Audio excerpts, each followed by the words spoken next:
So let's talk about how we make a sound on the oboe. So we're part of the double reed family, which means two pieces of wood vibrate against each other to make a sound in the oboe. Just so you have some idea of what this wood even is, we call it cane. When we get the cane, it comes kind of like bamboo. You can see right through it. After some processes, it gets down a little bit more to where it's really thin. We tie it on a staple and we scrape until it's super thin, enough to where it vibrates.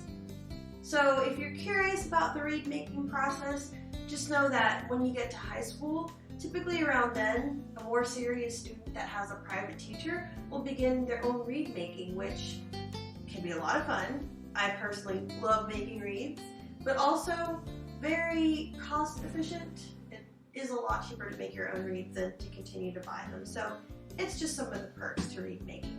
So back to the reed. We want to make an ooh embouchure to make a sound on the reed. Think about maybe whistling, or have you ever eaten too much popcorn and you get a lot of salt that your lips start pursing, kind of like a drawstring? That's the shape we want. Now, where is it that I'm actually blowing on the reed? If we were to take the reed and look up into the light, we should be able to see that there's a triangle on the very tip of the reed. That's where we want to put our lips. When we put it in the instrument, we want to make sure that the flat part of the reed lines up with the thumb rest, and that it lines up with the keys. From looking forward, down, from looking back, it's nice and lined up so that it can be even on my lips. Now, how do we breathe? So let's think about spaghetti. Have you ever eaten spaghetti and had this one piece that you slurp right on in? That's that same ooh embouchure from earlier. So just like we make a sound coming out, we want to make that same shape for when we're getting air in.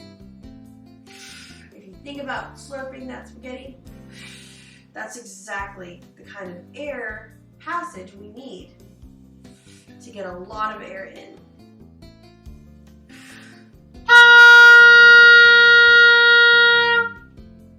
Not too bad.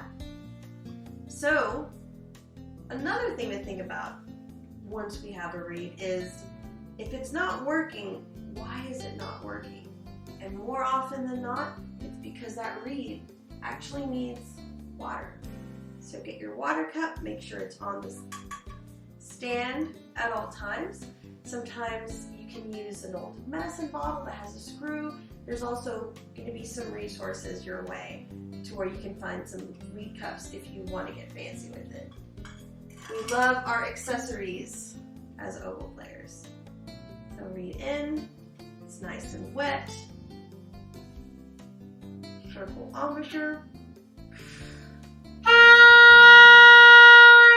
In and out. Another thing to think about is, well, we made the sound, what happens next? Do we just stop blowing?